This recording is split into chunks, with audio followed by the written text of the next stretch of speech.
So in this example, let's actually look at a data set about ride-hailing, mostly Uber and Lyft, those ride-hailing platforms. And then this data set is here. If you go to Avenue to Learn, again, go to Content. Under the table of contents, we have data sets for in-class examples, and then all those are alphabetically listed. So let's look for some data set called FHV_rides. Okay, so FHV is short for hire vehicle, those ride-hailing vehicles or taxi.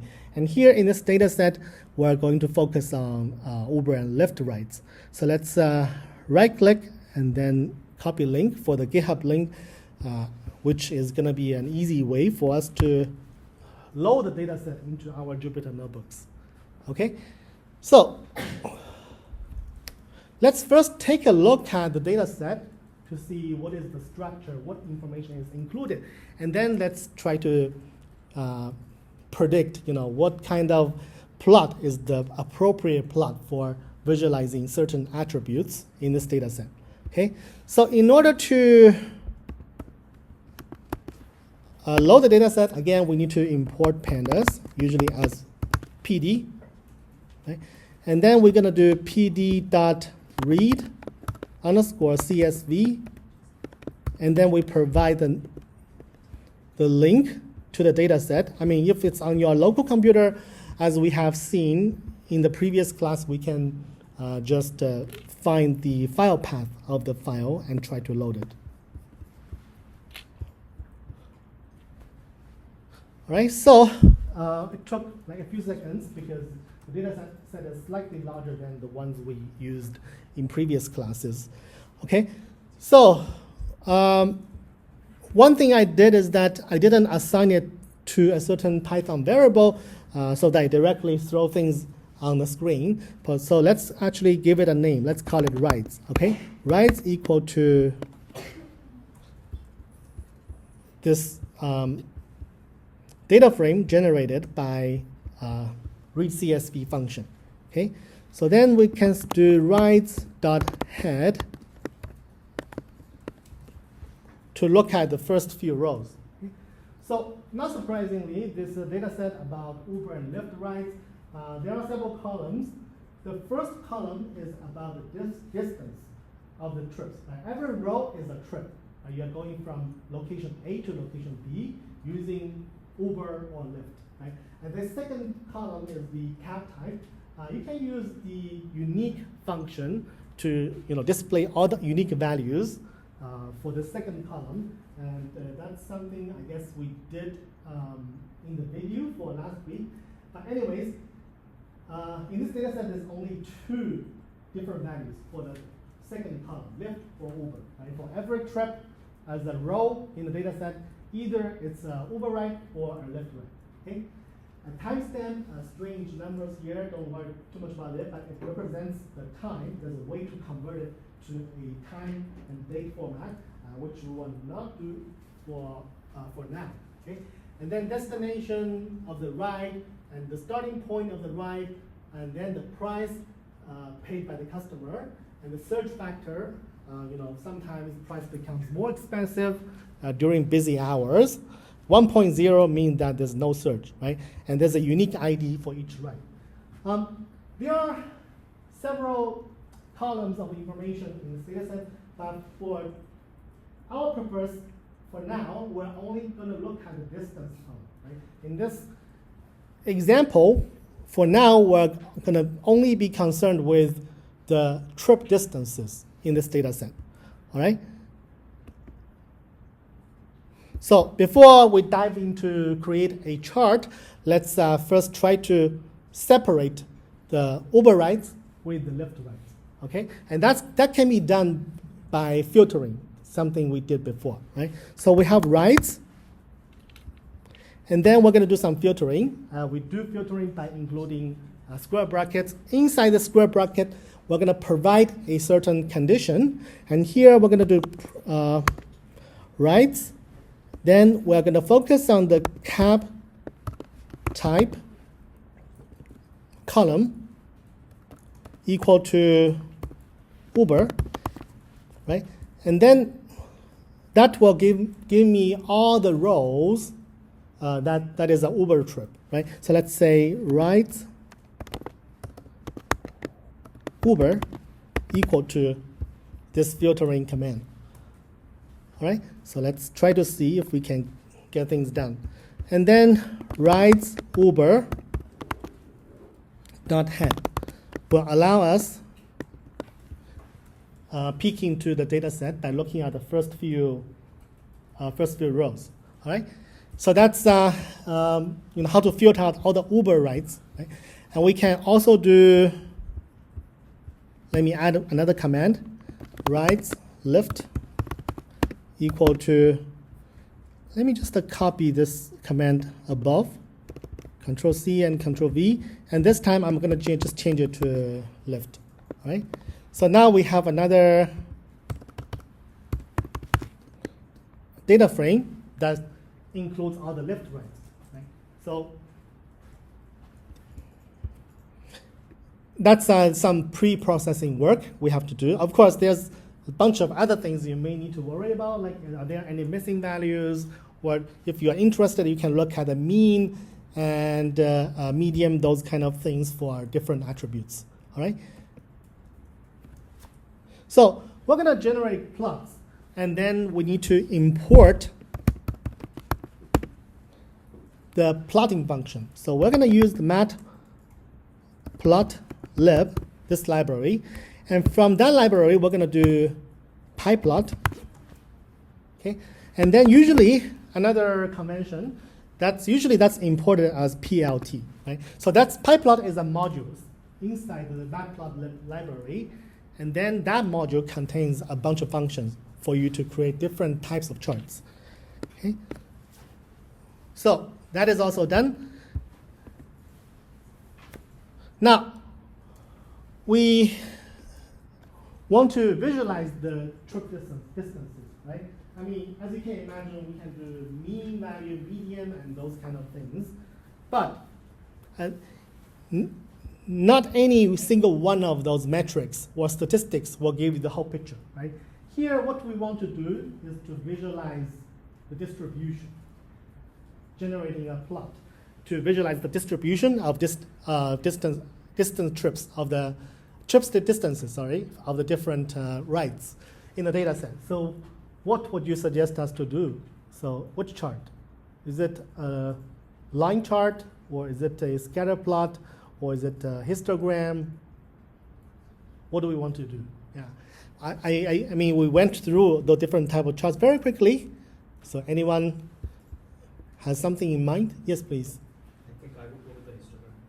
A histogram, right? That's a perfect idea because histogram shows you the distribution by dividing the range of possible trip distances into bins or intervals. And then we can count how many trips are inside every interval. And let's just do that. In order to do histogram, we already imported pyplot. Then there's a function in that module called hist. And then we can just use that function to generate the histogram. So the procedure is usually we use pyplot to do a histogram, and then usually we'll use pyplot.show to display the picture. Okay, so let's get started. So as the very first step, let's look at the PLT. We imported pyplot's PLT, right? PLT.hist. And then for now, we're going to look at the rights data frame. That contains all the rights, Uber and Lyft. And later on, we're going to focus on Uber and Lyft individually. But now let's focus on the whole data set, right? And then we want to look at distance. So basically, we're taking the rights distance column, right? That's the distances for all those different trips in the data set. And then provide that as the input argument to the hist function. And then we're going to do plt.show. That should give us the histogram. All right, it's very crude. I don't actually include much customization in the plot. So but it serves the purpose, right? It's not very easy to see, but on the horizontal axis, that's the trip distance. I think in the data set, it's actually in miles, right? So how many trips are between 1 mile and 1.5 mile, 1.5 mile and the 2 mile, and that's represented the corresponding height of the bar. Okay, so I mean, the plot is there, but we want to do a better job. And that can be done by using something we call the keyword argument. Right? I mean, argument for a function is just what you provide as inputs to your function. Keyword argument is helping us to better understand the intuition for different functions. Particularly, the keyword argument usually takes the form of some attribute equals to some certain value, as we were just going to see in a moment. Okay, so here are some descriptions, like how we can use different functions and different keyword arguments to make the plot richer, providing us more intuition and more information. All right, so this time let's again look at how to create a histogram, but then this time let's focus first on the Uber rights, right? So we have rights underscore Uber, that's the data frame we obtained that focuses only on Uber trips after we did some filtering, right? So then for this data frame, I'm gonna plot the distance column, right? So let's do the distance column of Uber rights, okay? And then let's again just try to let it show the result first. Well, you know, if you don't use the plt.show function, it still gives you the plot, but then there's a bunch of other information which may not be too helpful in my opinion, because you know they didn't provide any explanation of those numbers they show you, right? So, but actually those are the parameters. I mean, the results returned by this hist function, they do have meaning, and you can assign the results to Python variables. But for now, let's focus on generating the plot. So let's do plt.show. Then basically this actually allows you to better focus on the plot that is generated, right? All right, so let's add information to the chart. Okay, so first thing we want to do is that maybe we can change the color of the bars, right? So just a little bit customization as the first step. Let's say let's make the bars yellow. Okay, so just to include this something we call the keyword argument, color equals yellow. Okay, and then looks okay, right? So because once I specified yellow as the color, now it's yellow. Well, not surprising, but very useful. Then after that, I can do something else. Let's say I can do something we call edge color. Well, all those bars, those are just the blobs of colors. Sometimes it doesn't look too nice because we don't see the boundary separation of those different bars, right? So one thing we can do is to specify the edge color as black. Now, I feel that usually this is helpful, right? Because that really separates the bars, right? So now we can tell which bar is for which interval. And one more thing we can do is to use the bins parameter. Well, here by default, it did some automated procedure to give us the bars, but we didn't actually tell the chart, the command, how many bars do we need, right? I mean, that depends on how many intervals do you want to divide the possible range of distances into. Right? Here, actually, by default, it gives you 10 bars, but you may want to, you know, have more bars, right? So that you can better visualize what's happening in smaller intervals. So let's do bins equal to 30. And this will give us 30 bars, right? It means that we're going to divide the possible range of distances into 30 intervals. For every interval, we're going to count how many writes we have. For example, for between 1 mile and maybe, I don't know what that is, but maybe 1.3 approximately. Within that range, I have close to 5,000 trips that has the distance in that range. All right, so that's another parameter we can use. And there's something else. For example, one thing useful is that we can do density equal true. So let me first run it, and then we can explain what it means. So anyone spot the difference after I specify density equal to true? So what's different? Let me, if you know, feel free to let us know. But let me try to remove it. And this is the setting where we don't have the density being true parameter. And this is the density equal to true parameter. Yes, please. I think it's making the distance. I think the maximum distance is going to be 1. Well, that's a very good observation. Yes. Instead of being a total number, it's just a percentage of it. Yeah, that's a very sharp observation. I mean, both of you made very good observation. But the change is actually on the vertical axis, right? We don't count how many trips are within the different ranges. Instead, you do see numbers between 0 and 1.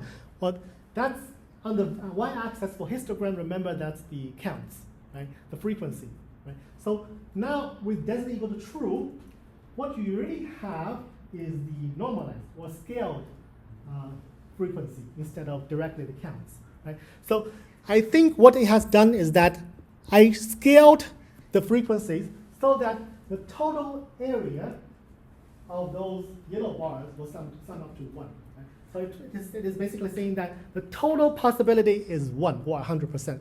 And then what is the likelihood or possibility for you to observe a certain range of distances for within this data set, right? All right, so then that's density, and that's one thing, not actually making substantial difference, but often useful. Alpha equal to 0. Let's say 0.6, and let's see if we can tell what's actually being different. So what's different? Very subtle, right? So what's different is that the bars became a little bit transparent. I mean, it's not making substantial differences, but later on we're going to plot two sets of histograms in the same plot. We don't want them to, blocking each other, so we want to make them slightly transparent. Okay, so that's the keyword arguments. Do we have any questions for how to use the keyword arguments? All right, so we can add more information to the chart. Okay, so for example, it's missing a title, right? So we can do plt.title, and we can make the title, let's say, Uber trip distance distribution, right? I mean, we usually want to add the command before the plt.show function, because once you showed it, and then it may be too late, right? So let's do this, and then we can see that now it adds a title, which is nice, right? And then we can add a plt.x label. We know that x-axis represents the possible value of the distances, right? So we're going to just call it distance. Now the x label is there, called distance, right? And then if we can have x label, we can also have plt.y label. And y label can be called frequency, right? Because that's either the counts or normalized counts representing frequency. So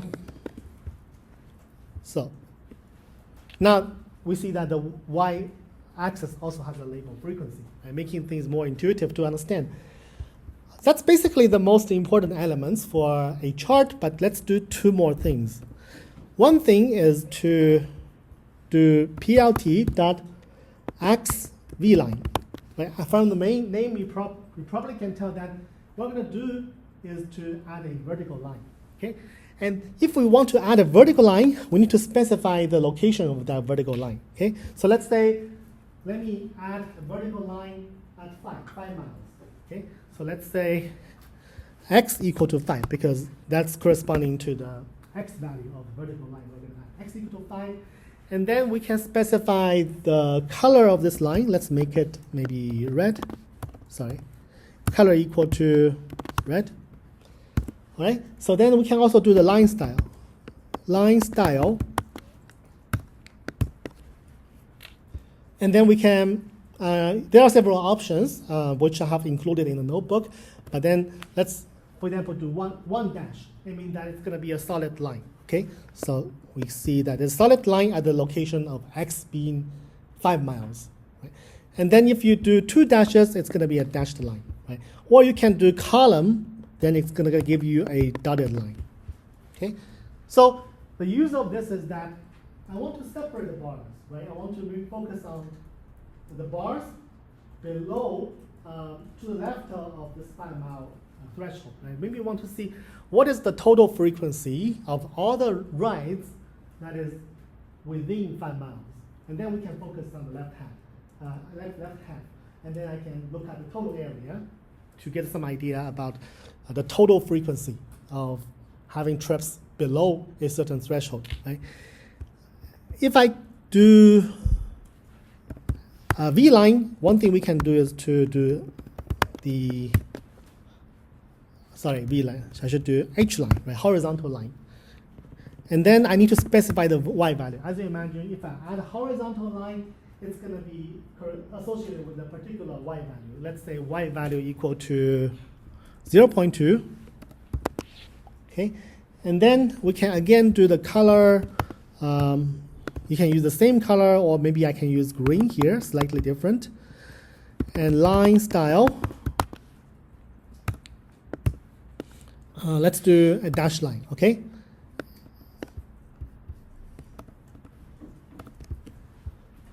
Now we can see we have a horizontal line. So the use of this, I mean, how do you think that may be useful to us? Draw attention. Sorry? To draw attention. Exactly, right? To draw attention to certain things, such as, you know, below this frequency, I mean, in what ranges, in what intervals we have a frequency that is below, you know, 0.2, right? That cuts away the high-rise bars, focus on the low-rise bars.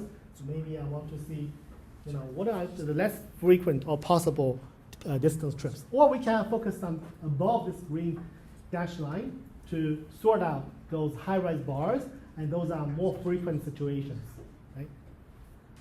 All right, so do we have any questions? So that's the first chart we have generated. Not first, but the first more refined chart we have generated for histogram. Yes, please. So my question is like, if now PLT is the name of the module, right? Mhm. So when we're working with PLT, does it only do one chart at a time? Can we not like make an object out of it and then do multiple charts? Well, there are several ways to do multiple charts. We're going to do one right away. So we can do, for example, 2 histograms and throw the 2 histograms in the same chart. So they're going to be slightly overlapping with each other. Right? That's one. I'm talking about 2 separate diagrams. Oh, separate, yeah. There's a module called subplot. So basically, you define an array. You can imagine you have a table, right? You have cells in the table, and then you can put charts in different cells in the table. So I don't think we have time for today's class, but in the worst case, I will provide you with some optional asynchronous material to cover that part. Okay, yes, please.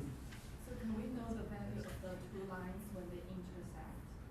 Oh, well, I mean, yes, we can, right? Because you see, the red line, vertical line, is at 5, right? This is 5, and this is 0.2. So the point has the coordinates 5 and 0.2, right? So, yeah, so it's actually directly by observing the position we wanted to draw the 2 lines, right?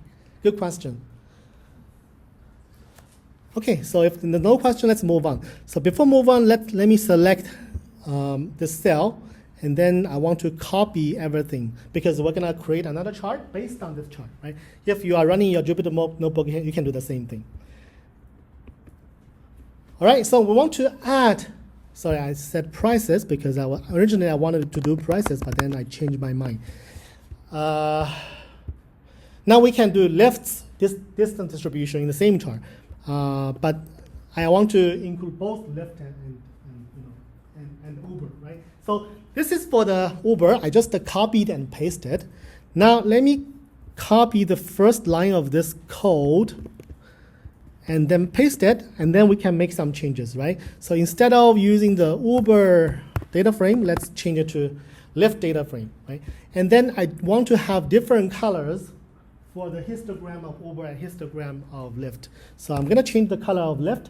So make it maybe, I don't know, red, yellow and red, so that they have some contrast, right? And edge color, black, usually I find black is a reasonable choice for edge colors. Being 30, density true, alpha being 0.6, making it a bit transparent, okay? Now, the title should be updated, so it's Uber distance, now it's Uber and Lyft trip distance distribution, right? And then we can have distance and frequency, right? And then if you want, you can add the same two lines. If you don't want the vertical line and horizontal line, you can throw it away. Now let's take a look.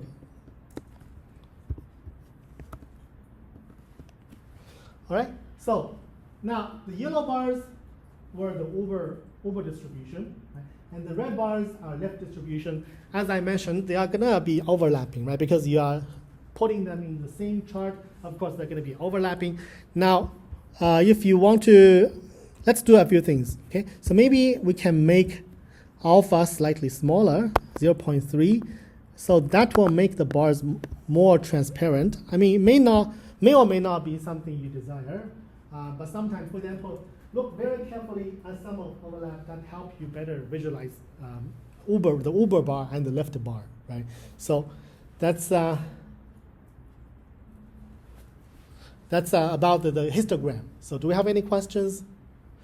We have 4 minutes until the first break. So let's get started with the box plot, okay? But before that, let me quickly mention some alternative options for controlling, adjusting the keyword parameters, right? So we just did bins equal to 30, mean that you want to generate 30 bins and 30 bars rising from those 30 bins. But alternatively, you can do the bin edge parameter. So basically, you need to provide a list of numbers, and that is a more direct way for defining the ranges, the intervals, right? If you have bin edge equal to this list of numbers, it means that you want to have a bin from 0 to 2. The next interval is 2 to 4, so on and so forth. It's actually even more direct. So it's not difficult, so I'm just gonna leave it to your own experimentation, right? So there's also other ways of controlling how many bins do I want, right? So usually, by default, it's actually, a automatic procedure, like this auto parameter. You can say bin equal to auto, you will get exactly the automatic procedure instead. I mean, we saw in the very beginning, right? But you can just select one of the predefined methods for automatically selecting the bins or dividing the range into intervals, right? So you can, again, try to do some exploration.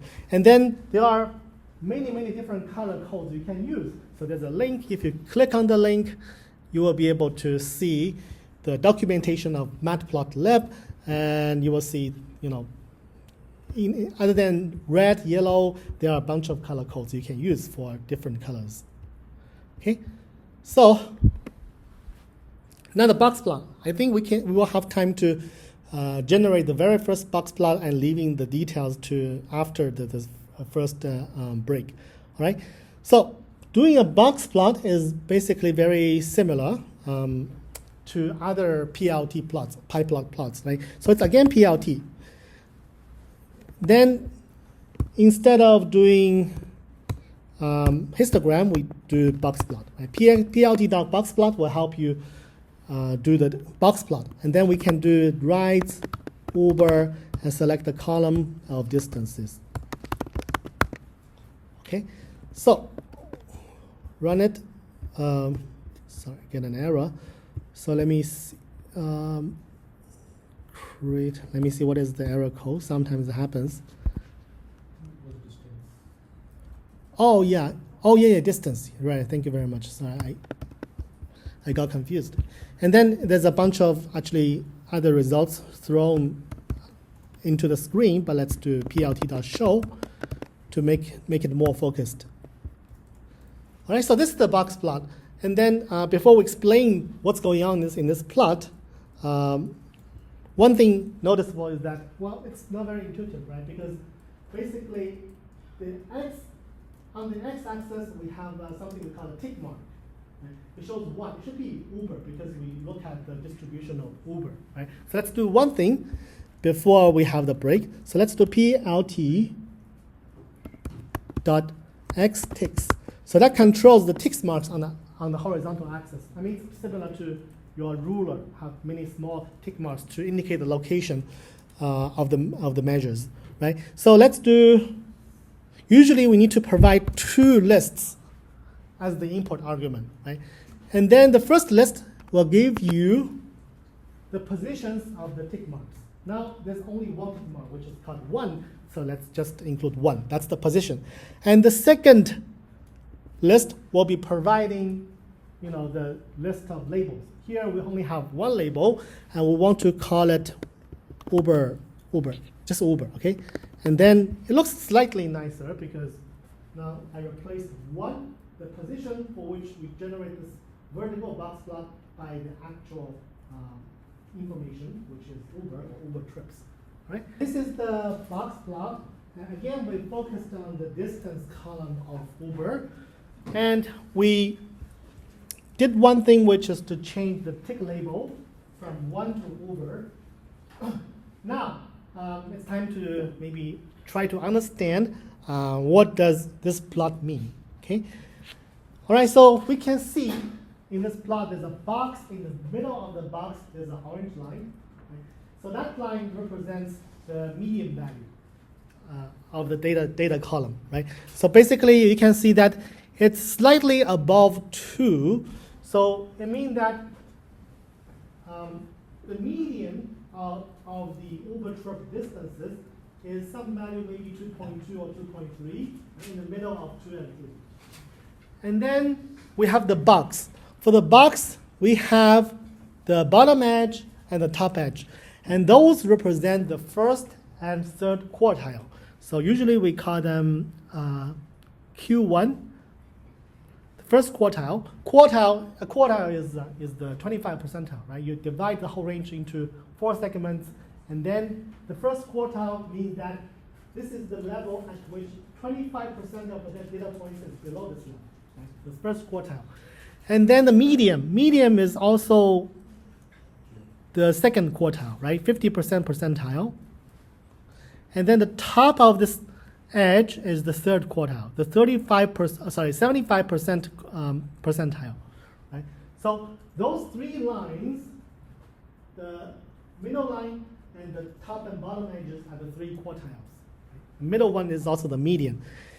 And then this is sometimes called the whisker plot because from this box going upwards, we actually have something like a whisker, right? And same thing for the bottom edge going downwards, and there's another shorter whisker in this plot. Right? So after you have found the 3 quartiles, I can measure the distance between the first quartile and third quartile. And if you calculate the distance, it's called IQR, interquartile range.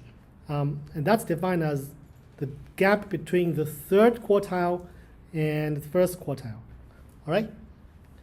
Then what we have for the top whisker is that if I start from the top edge, which is third quartile,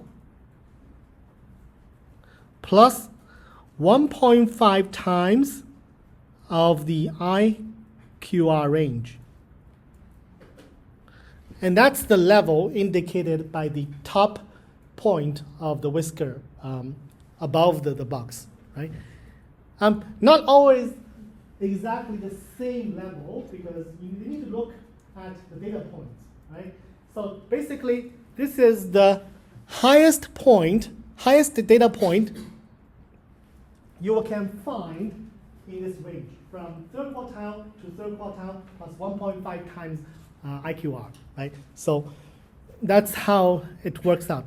And the same thing for the bottom whisker.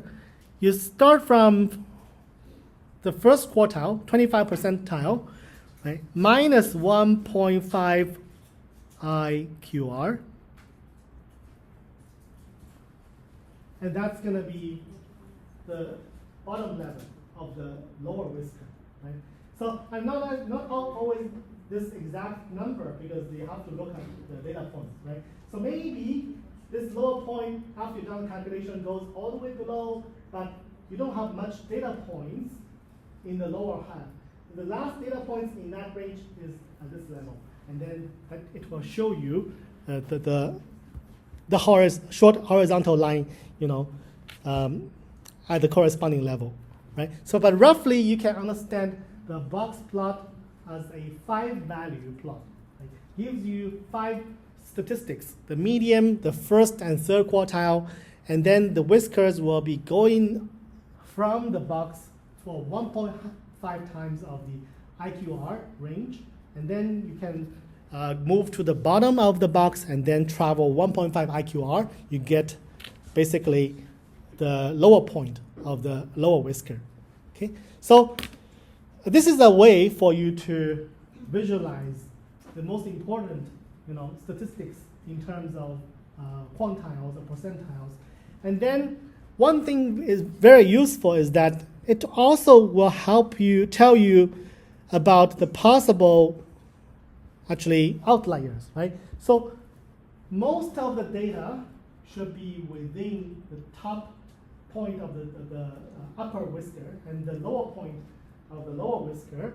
If you find anything goes above the highest level in this plot, which is possible, in this plot we have some points that is really high up there. And those are something we call the outliers, right? Because, even you see those points in the data set, they are not very common, right? Because most of the probability or chances are concentrated between the upper level and lower level of the two whiskers.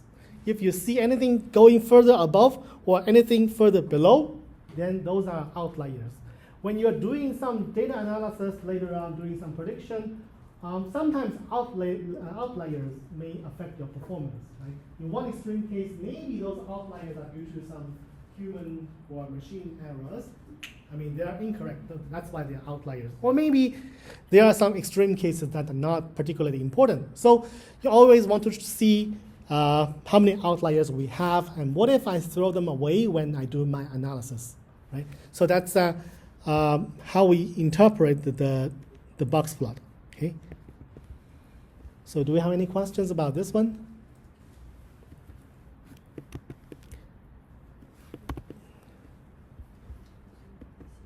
So let's do some calculations. We explained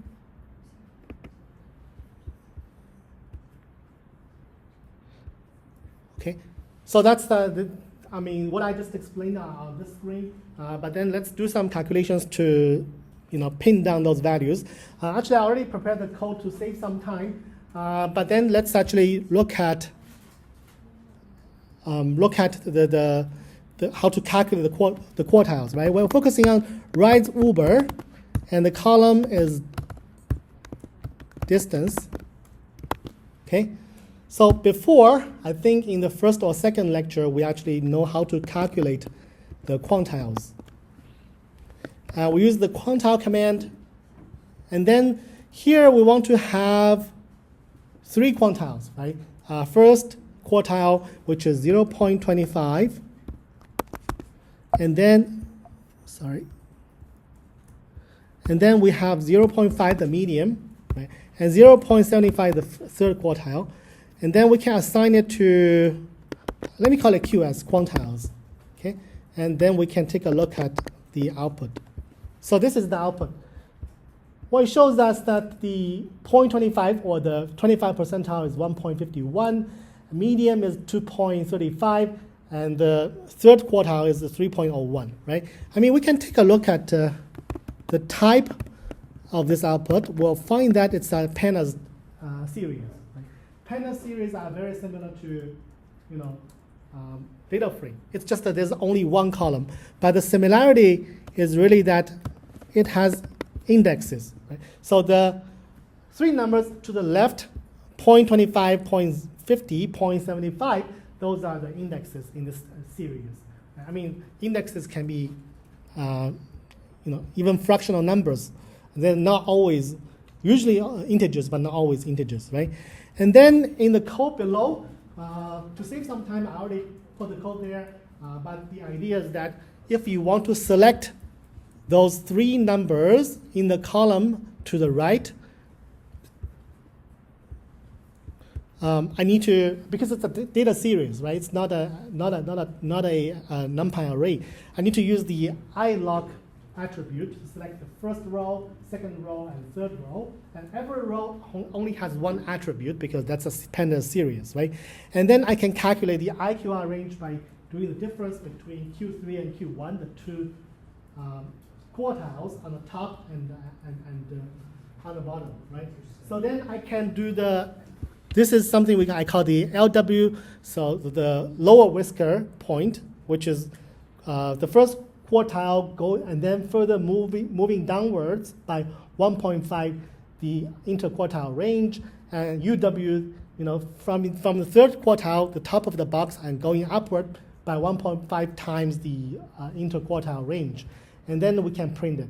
So those values we get will be characterizing the elements in the box plot, right? We have the 3 quartiles, and the fourth number, IQR, is actually about 1.5, but it's not in the plot. But it's a useful concept sometimes, and also helpful for calculating the lower and upper whiskers. And then let me do that again. Those 5 numbers are what we need to focus on in the box plot, right? One thing noticeable is that lower whisker point is negative, right, which is not the case in the box plot, right? It's positive, a little bit above 1. Why do you think that may happen? Because the data point doesn't exist there. Exactly, right? Because of distance, it doesn't exist. Negative distance doesn't exist, right? So basically, even if theoretically this lower whisker should extend below 0 according to the calculation, but then basically between this level slightly above 1 and the negative value we calculated, there's no data point. So basically we just throw away that range. Okay? And that's the box plot. Do we have any questions? All right, so let's do one more thing. This time, we can actually include multiple box plots in the same chart. All right, so it's actually very easy. So let me first go back. And then what I want to do is that for this box plot I created, let me do Control-C, and in order to copy that. And then I paste the codes into the new cell. If I just run this code, exactly the same thing as will happen, right? But then this time we're going to do something different. So let me cut the input argument for now so we can better visualize, right? This time when I'm doing the box plot, I'm going to include a list of 2 elements, okay? So separated by comma usually. So the first element of the risk is the same thing, Wright's Uber distance. I want to, again, show the box plot for the Uber distances. And the second element will be Wright's lift distance. And that's how I can also include the lift Wright's distances in the same plot, all right? And then let me comment out this line for now, and then first take a look. And not surprisingly, we have 2 box plots. The first one is the box plot for Uber, the second one is for Lyft. That's because in the import arguments, I put Uber distance before the Lyft distance, right? So by default, 1 is the first data column, and 2 is the second data column, right? But again, something not very nice, right? So I want to put Uber here, put Lyft there, so that becomes more intuitive. And that's actually also doable using the same method we used before, right? So then for this plt.xticks, I can specify the tick marks, right? So first of all, the first list, I'm going to include 1 and 2. Those are the positions, right? 1 and 2 on the x-axis.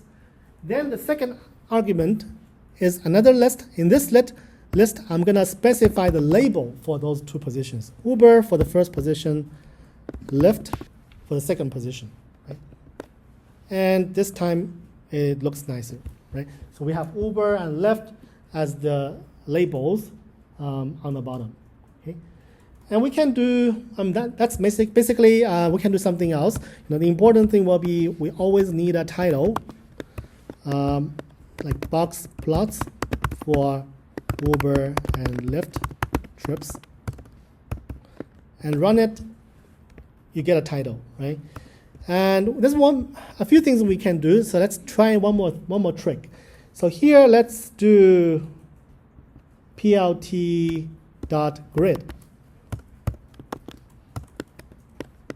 And then you will see we have the grid lines, right? So we have the horizontal grid lines, and we also have the vertical grid lines. But if you, let's say you only want to have the horizontal grid lines, you can do axis equal to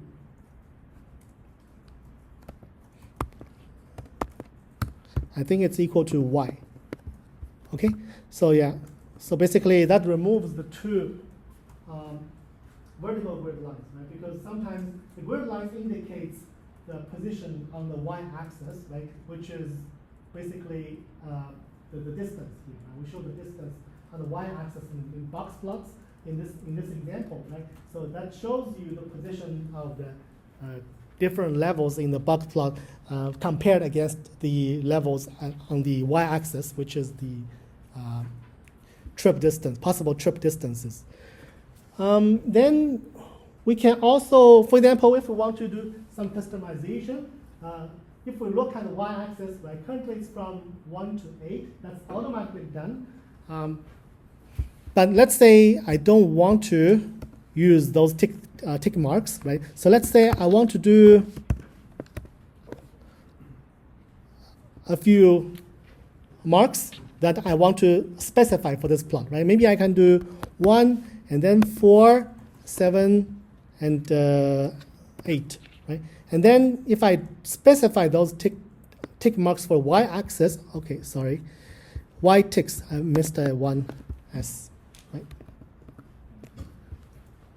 And then you see the tick marks on the y-axis will only do those ones I specified, right? I mean, it depends on your purpose. Sometimes you want to have more, sometimes you want to have fewer.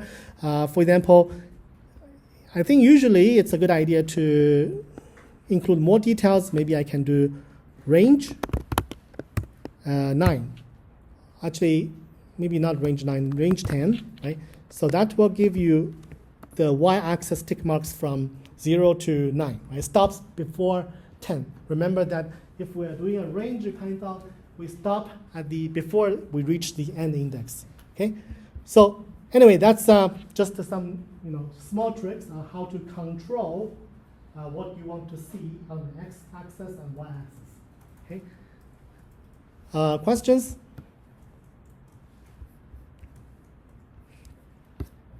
Okay, so that's basically the box plot and histogram for visualizing distribution, right? One important thing we have observed maybe that, in order to visualize the distribution, that's usually one variable, one column numbers, right? So we just want to see how the data points are distributed. So that's when we need histogram and box plot.